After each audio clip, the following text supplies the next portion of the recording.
Bismillahirrahmanirrahim. Assalamualaikum warahmatullahi wabarakatuh.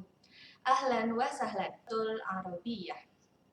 Wal'an jalastum fil faslil khamis wa sanata'alam fid darsil awal. Ya, kita akan belajar judul di bab pertama. Dengan judul Ghurfatul Julusi wa Ghurfatul Mudzakarah. Ba'daha Ghurfatul Julusi huwa ruang tamu ya yang di dalamnya terdapat kursi, meja, vas bunga dan lain sebagainya. Dan selanjutnya Ghurfatul Mudzakarah yang ada di sebelah sana adalah ruang belajar. Ruang belajar yang sering anak-anak gunakan ketika belajar, terdapat kitab atau buku, terdapat lampu, ada juga buku tulis dan lain sebagainya. Ba'daha kita langsung menuju ke kosakata atau mufrodat yang nanti akan Bu Sela jelaskan, yaitu yang pertama mingdodatun.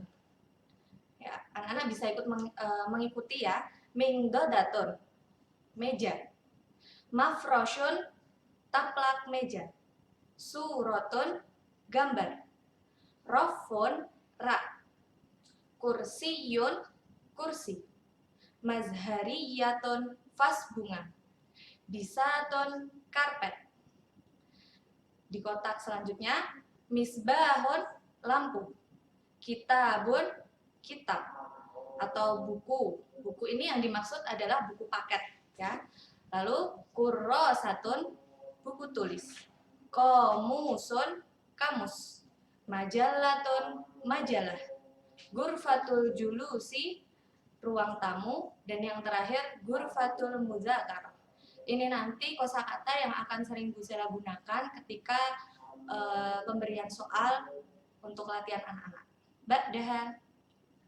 Nah, sekarang setelah mufrodat kita akan menuju pada ismul isyarah. Apa itu ismul isyarah? Jadi kata tunjuk yang digunakan dalam bahasa Arab yang nantinya akan anak-anak pelajari. Ba'daha. Nah, kata tunjuk ini terbagi menjadi dua. Sering ya kita menggunakan kata tunjuk. Jika bendanya dekat, kita menggunakan ini.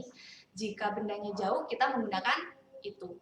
Namun ada dua, hada dan hadihi, ini, zalika dan tilka, itu. Berbeda, namun artinya satu. Ya. Perbedaannya terletak di mana, Bu? Mari kita simak. Ba'daha. Nah, ini terlihat perbedaannya. Hada dan dalika Bu Sela kelompokkan menjadi satu kolom karena ini penggunaannya sama. Meskipun artinya berbeda ya, hada tadi ini, dalika itu. Nah, kenapa sama Bu dalam penggunaannya? Yakni yang pertama, untuk laki-laki atau mudzakkar. Yang kedua, bentuk mufrad atau tunggal. Yang ketiga, bukan kata yang huruf belakangnya menggunakan tak marbutoh. Sering ya anak-anak dari kelas 2 sudah belajar penggunaan huruf tak marbutoh biasanya terletak di akhir kata. Nah, sekarang selanjutnya hadihi dan tilka. Kotak sebelah sana. Nah, yang pertama untuk perempuan atau mu'annas. Jadi ini berlawanan dengan hada dan dalika. Yang kedua bentuk jamak atau lebih dari dua. Yang ketiga untuk benda yang aslinya berpasangan. Yang keempat kata yang huruf belakangnya harus tak marbutoh. Nah, jadi ciri-cirinya malah terlihat sekali di sini. Yang kelima untuk benda-benda langit. Jadi mau itu matahari, bulan dan lain sebagainya, kata tunjuknya menggunakan hadihi atau tilka. Ba'daha.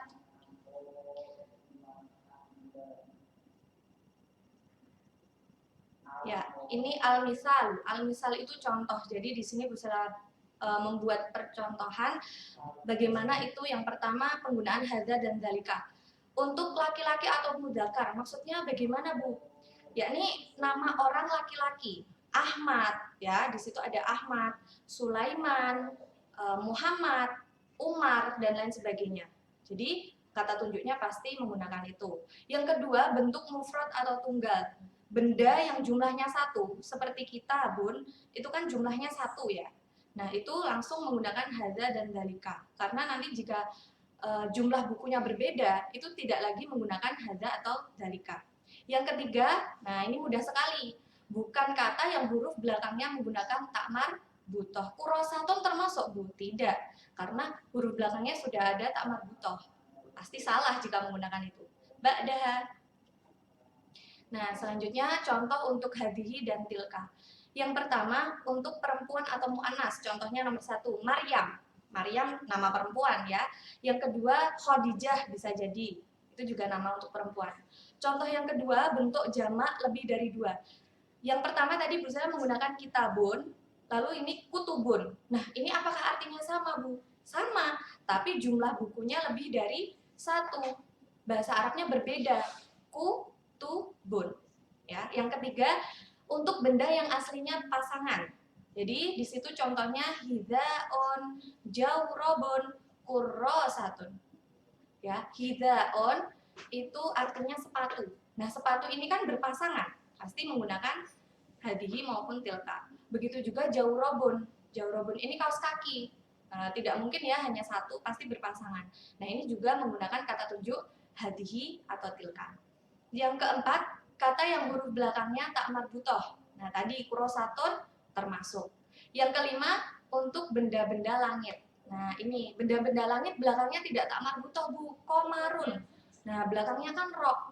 Berarti tidak menggunakan tak marbutoh. Tapi kenapa masuk di kata tunjuk hadihi dan tilka? Karena benda-benda langit. Ba'daha. Nah, sekarang mari kita cermati kalimat di bawah ini.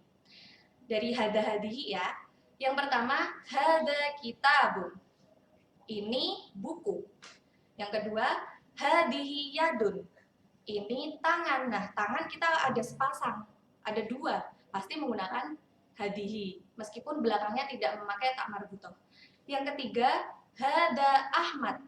Ahmad ini anak laki-laki, berarti menggunakan kata tunjuk hada. Yang keempat, hadihi kutubun. Hadihi kata tunjuk untuk benda yang lebih dari 1. Maksud saya jamak. Nah, kitabun tadi menjadi kutubun.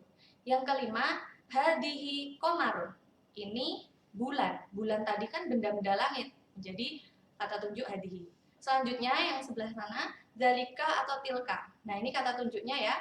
Contoh yang pertama, tilka Fatimah. Fatimah ini perempuan. Jadi menggunakan kata tunjuk itu tilka. Yang kedua, dalika kursiyun. Itu kursi. Ya. Yang ketiga, tilka hidaun.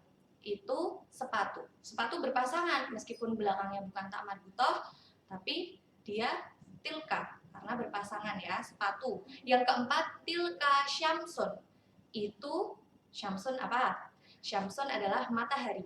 Ya, matahari ini merupakan benda-benda langit, jadi menggunakan tilka. Yang kelima, dzalika kolamun. Itu pulpen. Ba'daha. Nah, sekarang latihannya anak-anak.